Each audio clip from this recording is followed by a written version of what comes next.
শয়তানের ওয়াসওয়াসা আমাদেরকে পরিপূর্ণ মুসলমান হওয়া থেকে বাধা প্রদান করে। শয়তান এক নম্বরে ওয়াসওয়াসা দেয়, বান্দা এখনো তোমার বয়স পায় নাই, ভালো কাজ করার সুযোগ সামনে পায়, বা এখন খারাপ কাজ করতেছো, কোনো অসুবিধা নেই, সামনে করতে পারবা। সামনে করার চক্করে ফেলায় রাখছে শয়তান। বয়স অল্প, এত তাড়াতাড়ি নামাজি হলে কি হবে? বয়স অল্প, এখন হালাল হারাম যাচাই বাছাই করার কি দরকার? আগে তুমি বড় বাড়ি বানাও, ঘর বানাও, বিল্ডিং বানাও, কোটি কোটি টাকা ব্যাংকে জমা করো, এরপরে খাঁটি তওবা করে মসজিদের প্রথম কাতারে দাঁড়ায় যাওয়া, খাঁটি তওবা করে দিনদার পরহেজগার হয়ে মুমিন মুসলমান হয়ে কবরে রওনা দিবা। শয়তান এই ওয়াসওয়াসা দেয়। এখনো তোমার তওবা করার সময় হয় না। এ যুবক, তুমি তো এখন নওজোয়ান, যৌবন তোমার মধ্যে আছে, এখন কিসের তোমার মসজিদ, এখন কিসের তোমার দিনদারি? এখন তুমি সমাজের সাথে চলো, সময় আছে, পরবর্তীতে তওবা করে আল্লাহর ওলি হয়ে যাইবা। এমন ধোঁকা আমাদেরকে দেয় কি দেয় না? আরে আজকে ভালো কাজটা আজকে থাক, আগামীকালকে করবো, এই আগামীর চক্করে শয়তান আমাদেরকে ফেলায় রাখছে। রাখছে কি রাখে নাই? আমরা চিন্তা করি সময় আছে, ভবিষ্যতে তওবা করে আল্লাহর ওলি হয়ে যাব। আল্লাহ পাক বলেন, আরে বান্দা না, ইন্নামাত তাওবাতু আলাল্লাহি লিল্লাযিনা ইয়ামালুনাস সুআ বিজাহালা সুম্মা ইয়াতুবুনা মিন করিব ফাউলাইকা ইয়াতুবুল্লাহু আলাইহিম ওয়া কানা আল্লাহু আলিমান হাকিমা। এ বান্দা, আমি তো তাদের তওবা কবুল করি যারা অপরাধ করার সাথে সাথে তওবা করে নেয়। আগামীর দিনের জন্য অপেক্ষমান থাকে না। অন্যায় হয়ে গেছে, বান্দা 2 রাকাত তওবার নামাজ আদায় করে সিজদায় পড়ে কান্নাকাটি আরম্ভ করছে, আল্লাহ মাফ করে দাও, অন্যায় হয়ে গেছে। ইন্নামাত তাওবাতু আলাল্লাহ লিল্লাযিনা ইয়ামালুনাস সুআ বিজাহালা সুম্মা ইয়াতুবুনা মিন করিবিন ফাউলাইকা ইয়াতুবুল্লাহু আলাইহিম। আল্লাহ পাক কোরআনে জানাই দিলেন, বান্দা আমি আল্লাহ তাদের তওবা কবুল করি যারা অপরাধ করার সাথে সাথে তওবা করে নেয়, অপেক্ষমান থাকে না, ভবিষ্যতে সময় আছে, পরবর্তীতে তওবা করব। এখন গুনাহ করতেছি করে নেই, এখন অন্যায় করতেছি করে নেই, এখন নামাজ না পড়লে কি হবে? পরবর্তীতে নামাজ পড়ব। এখন দান না করলে কি হবে? পরবর্তীতে আল্লাহর রাস্তায় দান করব। এখন কোরআন তেলাওয়াত না করলে কি হবে? পরবর্তীতে কোরআন তেলাওয়াত করে নেব। মরার আগে খাঁটি তওবা করে আল্লাহর ওলি হয়ে যাব। আল্লাহ পাক বলেন, না রে বান্দা না, আমি আল্লাহ তাদের তওবা কবুল করি যারা অপরাধ করার সাথে সাথে তওবা করে। কিন্তু কিছু মানুষ এমন আছে, ওয়ালাইসাতিত তাওবাতু লিল্লাযিনা ইয়ামালুনাস সাইয়্যাত। আমি ইয়াহইয়া মাহমুদের কথা নয়, আমার আল্লাহ পাকের কথা আপনাদেরকে শোনায় দেই। 4 নম্বর পারার 19 নম্বর পৃষ্ঠাটা একটু বের করে দেখেন। আল্লাহ পাক বলে, ওয়ালাইসাতিত তাওবাতু লিল্লাযিনা ইয়ামালুনাস সাইয়্যাত। আমি আল্লাহর দরবারে তাদের তওবা কবুল হবে না। ওয়ালাইসাতিত তাওবাতু লিল্লাযিনা ইয়ামালুনাস সাইয়্যাত। যারা গুনাহ করতে থাকে, গুনাহ করতে থাকে, গুনাহ করতে থাকে, অপরাধ করতে থাকে, মনে মনে ভাবে সময় আছে, সামনে তওবা করে ভালো হয়ে যাব। ওয়ালাইসাতিত তাওবাতু লিল্লাযিনা ইয়ামালুনাস সাইয়্যাত। সামনে তওবা করব, সামনে ভালো হয়ে যাব, সামনে পরিপূর্ণ ঈমানদার হব। যে বান্দা এই চিন্তা ফিকির করে খারাপ কাজ করতে থাকে, গুনাহের কাজ করতে থাকে, আল্লাহ পাক বলে, ওয়ালাইসাতিত তাওবাতু লিল্লাযিনা ইয়ামালুনাস সাইয়্যাত। এই মানুষগুলোর তওবা কবুল হয় না, এদের তওবা করার অনেক সময় সুযোগ হয় না। হাত্তা ইযা হাদারা আহাদাহুমুল মাউত, সামনে করব চিন্তা করতে করতে মৃত্যু হাজির হয়ে যায়। হাত্তা ইযা হাদারা আহাদাহুমুল মাউত, সামনে করব ভালো হয়ে যাব করতে করতে বান্দার মৃত্যু উপস্থিত। ক্বালাল আন, এবার যখন আজরাইলের সাথে মোলাকাত, তখন বান্দা বলে আল্লাহ আমি তওবা করতেছি, মাফ করে দাও। ওয়ালাইসাতিত তাওবাতু লিল্লাযীনা ইয়ামালুনাস সাইয়্যাত হাত্তা ইযা হাদারা আহাদাহুমুল মাউত ক্বালা ইন্নী তুবতুল আন। আল্লাহ, আজরাইল সামনে হাজির হয়ে গেছে, কবরের সফরে এখন রওনা দেওয়া লাগবে। ভালো কিছু করতে পারি নাই, সারা জীবন গুনাহ করছি, তওবা করলাম, মাফ করে দাও। আল্লাহ পাক বলেন, আরে বান্দা, আজরাইলকে দেখার পর হাজার তওবা করলে ওই তওবা কবুল হয় না। মৃত্যুর ফেরেশতাকে দেখার পর হাজার ঈমান আনলে ওই ঈমান গ্রহণযোগ্য না। ফিরআউন যখন মৃত্যুর সম্মুখে আজরাইল রহটা বের করবে, তখন ঈমান আনার চেষ্টা করলো, আল্লাহকে ডাক দিয়ে বলে, আল্লাহ, মুসার খোদার উপর আমি ঈমান আনলাম। আল্লাহ পাক জানাই দিলেন, না রে ফিরআউন, এখন গ্রহণযোগ্য হবে না। বড় বড় কাফের মুশরিকের দল আজরাইলকে দেখার পর ঈমান আনার চেষ্টা করে, কারণ আজরাইলকে দেখার সাথে সাথে অন্তর চক্ষুটা খুলে যায়, বাতিনি চক্ষু খুলে যায়, এই চক্ষু আস্তে আস্তে বন্ধ হয়ে যায়। বান্দা আলমে বরজখের সব কিছু দেখতে পায়, বান্দা আমল নামাটা দেখতে পায়, বান্দা বুঝে ফেলে আমার হালাত বড় খারাপ, রওনা দেওয়া লাগবে রে, আমাকে কেউ বাঁচাইতে পারবে না, আমার সম্পদ আমাকে বাঁচাইতে পারবে না, আমার সন্তান আমাকে বাঁচাইতে পারবে না রে, আমার ক্ষমতা আমাকে বাঁচাইতে পারবে না, আমাকে বাঁচাইতে কেউ পারবে না। এখন তো আমাকে কবর জগতে রওনা দেওয়া লাগবে। হোশটা ওই বান্দার তখন আসে আর বলে, আল্লাহ, এখন আমি তওবা করলাম, তোমার উপরে ঈমান আনলাম। আল্লাহ পাক বলে, না রে বান্দা, এখন তওবার দরজা বন্ধ। হাত্তা ইযা হাদারা আহাদাহুমুল মাউত ক্বালা ইন্নী তুবতুল আন ওয়ালাল্লাযীনা ইয়ামুতুনা ওয়া হুম কুফফার উলাইকা আ'তাদনা লাহুম আযাবান আলীমা। আল্লাহ পাক জানাই দিলেন, বান্দারে, আজরাইলকে দেখার পর মৃত্যুর যন্ত্রণা শুরু হওয়ার পর যতই তুমি তওবা করো, এই তওবা আল্লাহর দরবারে কবুল হবে না। তুমি কুফরি অবস্থায় তোমার মৃত্যুবরণ করা লাগবে। এই বান্দা, তোমার জন্য আমি আল্লাহর যন্ত্রণাদায়ক শাস্তি প্রস্তুত করে রাখছি। উলাইকা আ'তাদনা লাহুম আযাবান আলীমা। আল্লাহ পাক জানাই দিলেন, বান্দা, আ'তাদনা, আমি প্রস্তুত করেছি, আ'তাদনা লাহুম আযাবান আলীমা, যন্ত্রণাদায়ক শাস্তি।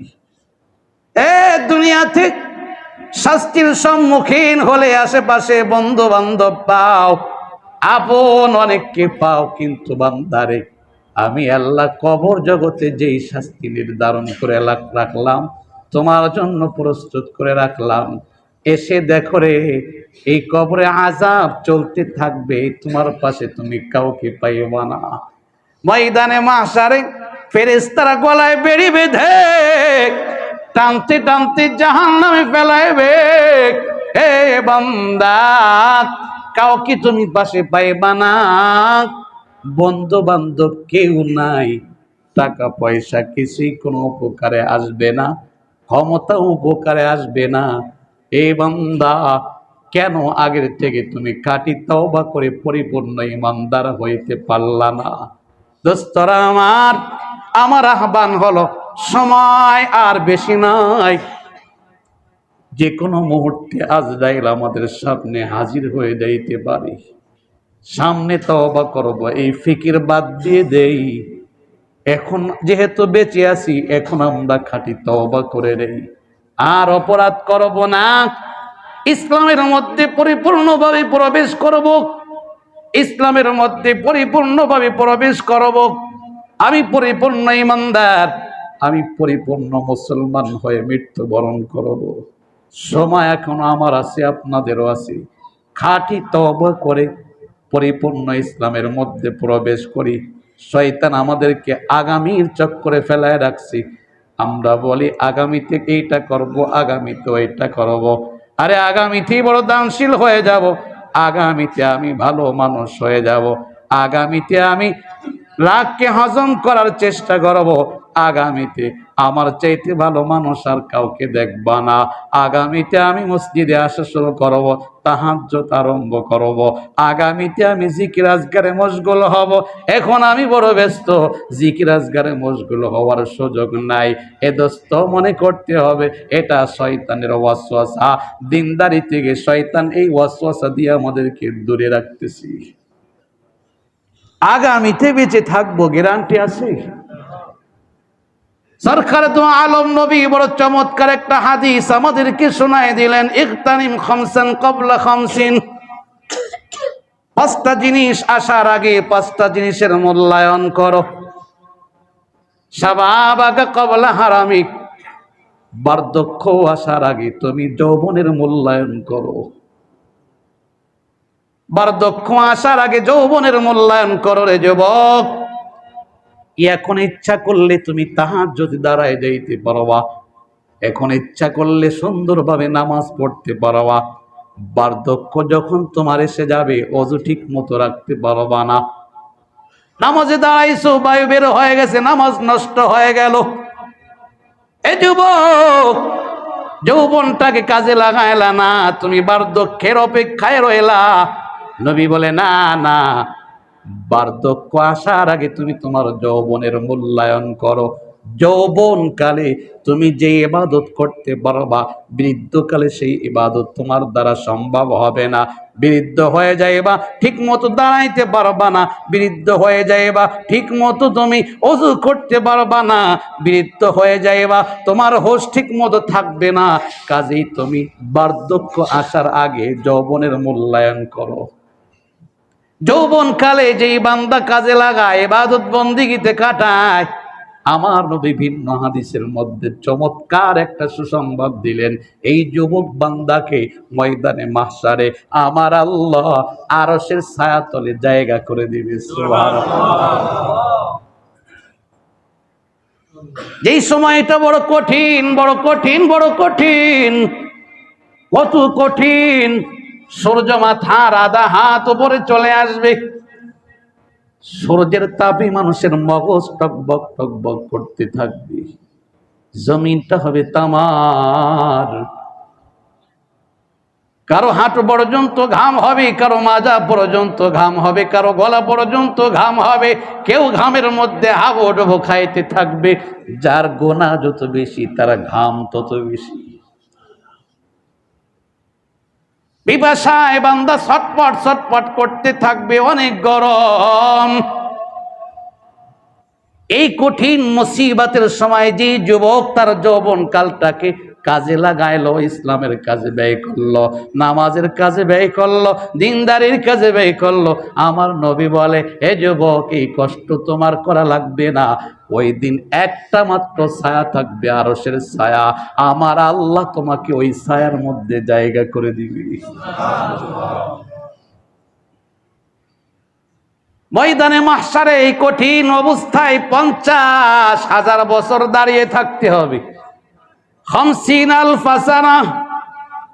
রব্বে কারীম বলে, বান্দা আজকে 5 মিনিট নামাজে দাঁড়ায় থাকতে কষ্ট হয়, আজকে আধা ঘন্টা বয়ান শুনতে তোমার কষ্ট লাগে।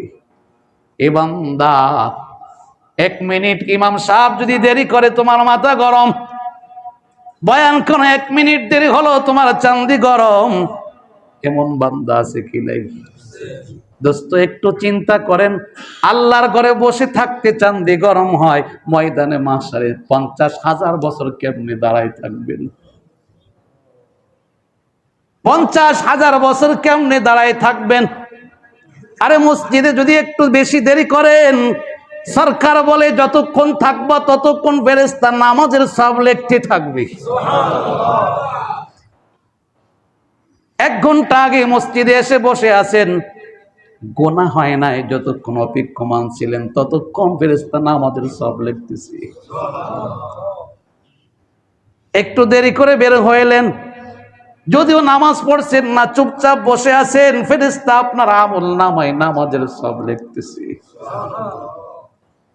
কিন্তু চান্দি গরম, ইমাম সাহেবকে নিয়ে এত বড় একটা কিরাত পড়লো, লম্বা কিরাত পড়ার কি দরকার? ছোট কিরাত পড়লেই তো হয়তো, খুতবাটা একটু ছোট হইলেই হয়তো, মুনাজাতটা খাটো হইলেই হয়তো। মুনাজাত মনে হয় ইমাম সাহেব, শুধু ইমাম সাহেব নিজের জন্যই করতেছে। পুরা মোনাজাতটাকে ইমাম সাহেব নিজের জন্য করে নাকি সকলের জন্য করে? ভালো লাগতেছে না কেন? 1 মিনিট বেড়ে গেল, ইমাম সাহেব মোনাজাত শুরু করতে পারলো না। আরে আপনি কার কাছে আবেদন করতেছেন? রব্বে কারিমের কাছে। আদ-দুআ মুখুল ইবাদা। আল্লাহর নবী বলে, উম্মাহ, দোয়া হলো ইবাদতের মূল, দোয়া হলো ইবাদতের মগজ। সেই দোয়াটা করতে খারাপ লাগে। কেন খারাপ লাগে? শয়তান ওয়াসওয়াসা দিতেছে। আবার কত বান্দার ফতোয়া মোনাজাতে জায়েজ নেই, বলে কি বলে না? দোয়া করাই জায়েজ নাই, জায়েজ নাই। ফতোয়া আবার হুজুরদের কাছে এসে দেবে না, ইমাম সাহেবের কাছে এসে দেবে না, কারণ জানে এখানে গেলে ধরা খেয়ে যাবে। ফতোয়া কোথায়? মসজিদ থেকে বের হয়ে 4 দোকানে। মোনাজাত করা জায়েজ নাই, হুজুর কেন মোনাজাত করে? যেই বান্দাই ফতোয়া দিচ্ছে মোনাজাত করা জায়েজ নাই, মাথার থেকে পা পর্যন্ত তাকায় দেখো, সুন্নাতের কোনো গন্ধ নাই। ইহুদি খ্রিস্টানের পোশাক, তার মধ্যে সে আবার কেমনে ফতোয়া দেয়? যার দেহের মধ্যে তাকাইলে টাই দেখা যায়, সুন্নতি লিবাস দেখা যায় না, সে আবার কেমনে ফতোয়া দেয় মোনাজাত জায়েজ নেই? যার পিছনের দিকে তাকাইলে দেখা যায় অপরাধের শেষ নাই, সে বড় ফতোয়াবাজ হয়ে গেছে। এই ফতোয়া এত পারো হুজুরের কাছে আসো, ফতোয়া বিভাগ আছে, মাদ্রাসায় যাও। কেন নিজে নিজে ফতোয়াবাজি শুরু করছে? হুজুরের কাছে আসবে না, যা বলবি পিছনে পিছনে বলবে। ক্ষতিটা কার হলো? নিজের পায়ে নিজে কোড়াল মারলো। পিছনে কথা বলার কারণে হুজুরের যত আমল নামায় গুনাহ ছিল আপনি সব নিয়ে নিলেন। লাভ তো হুজুরে হয়ে গেল, আপনার তো ক্ষতি। আপনার কাছে মোনাজাত করতে ভালো লাগে না, আপনি চলে যান, কোনো অসুবিধা নাই, কারণ মুস্তাহাব আমল। মোনাজাত এটা মুস্তাহাব আমল, আপনাকে বাধ্য করা হবে না, আপনার বসে থাকাই লাগবে। ভালো লাগতেছে না, আস্তে করে বের হয়ে যান, বিরোধিতা করিয়েন না। বেশিক্ষণ আপনার ভালো লাগে না, আপনি বের হয়ে যান, বিরোধিতা করার দরকার নাই। একটা হলো ভালো লাগতেছে না, চুপ থাকলেন, অসুবিধা নাই। আবার বিরোধিতাও করলেন, ক্ষতির মধ্যে পড়ে গেলেন। যেই কথার থেকে আসছিলাম, শয়তান আমাদেরকে ওয়াসওয়াসা দেয়, আগামীতে করব, আগামীতে করব, আগামীতে করব, আগামীর চিন্তা করব না। এখন থেকে আমরা বলবো এখন থেকে ভালো হয়ে যাব। আমি ইমাম সাহেব বলি এখন থেকে ভালো হয়ে যাব, আপনারাও চিন্তা করেন এখন থেকে ভালো হয়ে যাব। সবাই এই বলতে পারবো না? মনে মনে এই প্রতিজ্ঞা করতে পারবো না? এখন থেকেই ভালো হয়ে যাব। যে কোনো বিষয় অসুবিধা হলে হুজুরদের দরবারে যাব, হুজুর এটা সমস্যা মনে হচ্ছে, সঠিক না বেঠিক আপনি বলেন। আমি তো মাদ্রাসায় পড়ি নাই। ফতোয়া যে কেউ দেবে না, দেবে যারা ফতোয়া পড়েছে তারা। আমাদের যারা ইমাম, বড় বড় ইমাম, মাসআলা জানা আছে, এরপরে কেউ ফতোয়া জিজ্ঞাসা করলে বলতো বিকালে এসো, আমি একটু কিতাবটা দেখে নিই। যদি আবার ভুল হয়ে যায়, জিহ্বাটা টেনে প্যারাক দিয়ে আমাকে বাঁধা হবে, কেচি দিয়ে আমার জিহ্বাটা কাটা হবে। মাসআলা সঠিক জানা আছে, এরপরেও ভয় যদি ভুল হয়ে যায়, বাবা বিকালবেলা এসো, আমি কিতাবটা দেখে নিই। এত ভয় করতেন যারা বড় বড় আলেম। আর আমরা মাদ্রাসার বারান্দায় পা রেখে নাই, ফতোয়াবাজি শুরু করছি, মোনাজাত জায়েজ নেই। তাহলে সবাই আমরা জাহান্নামী হয়ে গেলাম মোনাজাত করি? কি বলেন, জাহান্নামী হয়ে গেলাম? অবশ্যই মুস্তাহাব আমল, ভালো আমল। অসংখ্য হাদিস আছে, হাদিস কয়টা লাগবে? আসেন আমার কাছে, দেখাই দেবো। এই যে হাদিস দেখেন, মোনাজাতের পক্ষে হাদিস আছে। আমার কাছে না আসে, শুধু গলিতে গলিতে ঘুরবেন আর স্লোগান, আরে হুজুর মোনাজাত করে, জায়েজ নাই, জায়েজ নাই, জায়েজ নাই। একদিনও তো আসলেন না। আল্লাহ পাক বোঝার তৌফিক দান করেন, বলুন আমিন। ইকতানিম খামসান ক্বাবলা খামসিন শাবাবাকা ক্বাবলা হারামিক। পাঁচটা জিনিস আসার আগে পাঁচটা জিনিসের মূল্যায়ন করো। এক নম্বর, যৌবনতার মূল্যায়ন করো। বার্ধক্য আসার পূর্বে যেই যুবক যৌবনের মূল্যায়ন করবে, দিনের পথে যৌবন কালটা কাটাইবে, আমার নবী বলে ময়দানে মাহশারে কঠিন মুসিবতের সময় আমার আল্লাহ আরশের ছায়াতলে বসার ব্যবস্থা করে দিবে। সুবহানাল্লাহ। অসিহাতাকা ক্বাবলা সুকমিক। অসুস্থতা আসার পূর্বে সুস্থতার মূল্যায়ন করো। অসুস্থ হলে বোঝা যায় সুস্থতার কত দাম। অসুস্থতা আসার আগে যুবক তুমি সুস্থতার মূল্যায়ন করো। অগিনাকা ক্বাবলা ফাকরিক। দরিদ্রতা আসার পূর্বে ধনাঢ্যতার মূল্যায়ন করো। এখন সম্পদ আছে, আল্লাহর রাস্তায় ব্যয় করো। এমন চিন্তা করো না ভবিষ্যতে আমি আরো ধনী হব, তখন ব্যয় করবো।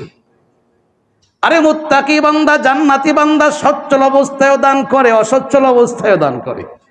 আল্লাযীনা ইউনফিকুনা ফিস সাররা ওয়াদ দাররাই ওয়াল কাযিমিনাল গায়জ ওয়াল আফিনা আনিন নাস। আল্লাহ পাক বলে মুত্তাকিনদের জন্য আমি আল্লাহ জান্নাতটা বানাইলাম। কারা মুত্তাকি? যারা সচ্ছল অবস্থায়ও দান করে, অসচ্ছল অবস্থায়ও দান করে। এমন চিন্তা করা যাবে না ভবিষ্যতে ধনী হব তখন দান করব, এখন টাকা পয়সা কম আছে, মোটেই দান করার দরকার নাই। অগিনাকা ক্বাবলা ফাকরিক অফরাগাকা ক্বাবলা শুগলিক। ব্যস্ততা আসার পূর্বে অবসরতাকে তুমি মূল্যায়ন করো। এখন অবসর আছো, ইবাদত বন্দেগী করে আগায় নাও, জিকির আজগার করে নেক আগায় নাও, কোরআন তেলাওয়াত করে নেক আগায় নাও, আল্লাহর কাছে দোয়া মোনাজাত করে নেক আগায় নাও, খাঁটি তওবা করো, ভালো হওয়ার চেষ্টা করো। চিন্তা করিও না সামনে আমার আরো অবসরতা আসবে তখন ভালো হয়ে যাব। না না, তুমি জানো না সামনে তোমার জন্য ব্যস্ততার জীবন আল্লাহ রেখে দিয়েছি। অফরাগাকা ক্বাবলা শুগলিক। 5 নাম্বার, ওয়া হায়াতাকা ক্বাবলা মাউতিক। মৃত্যু আসার আগে তুমি তোমার জীবনের মূল্যায়ন করো। মৃত্যু আসার আগে তুমি তোমার জীবনের মূল্যায়ন করো। বান্দা মৃত্যু আসার পরে হাজার চেষ্টা করলো, একটা নেক তুমি অর্জন করতে পারবা না, একটা নেক তুমি অর্জন করতে পারবা না। মৃত্যু আসার আগে জীবনের মূল্যায়ন করে আখিরাতটা সাজায় নাও রে বান্দা। এই দুনিয়াটা একটা রাস্তা অতিক্রম করার পথ, এই দুনিয়াটা একটা অতিক্রম করার রাস্তা, এটা থাকার জায়গা না, এটা থাকার জায়গা না। এ বান্দা, তোমার থাকার জায়গা হলো জান্নাত। কাজেই যৌবনটাকে, জীবনটাকে মূল্যায়ন করে ওই জান্নাতে যাওয়ার জন্য তুমি কাজ করে নাও। মরণটা তোমার হাসি মুখে হবে, মরণটা তোমার সুন্দর হবে, মরণটা কালিমার সাথে হবে। তুমি দুনিয়াতে গমন করেছিলা, তোমার কান্নার আওয়াজ ছিল, কিন্তু এমন জীবনটা তুমি করলা রে বান্দা।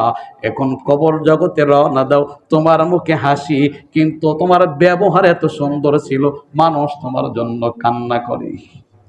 আসছো যখন, তখন তুমি কাঁদছো, মানুষ হাসছে। এমন জীবন তুমি গড়ো, বিদায় নেবা হাসতে হাসতে, মানুষ তোমার জন্য কাঁদবে। পারবো তো এমন জীবন গড়তে? আল্লাহ পাক আমাকেও তৌফিক দান করেন, আপনাদেরকেও তৌফিক দান করেন, বলুন আমিন। আরো অনেক বিষয় আছে, সামনে ধারাবাহিকভাবে আলোচনা করা হবে। কি কি জিনিস পরিপূর্ণ দিনদার পথে বাধা হয়ে দাঁড়ায়। আল্লাহ পাক আমাদেরকে সুন্দরভাবে বয়ান শোনা এবং আমল করার তৌফিক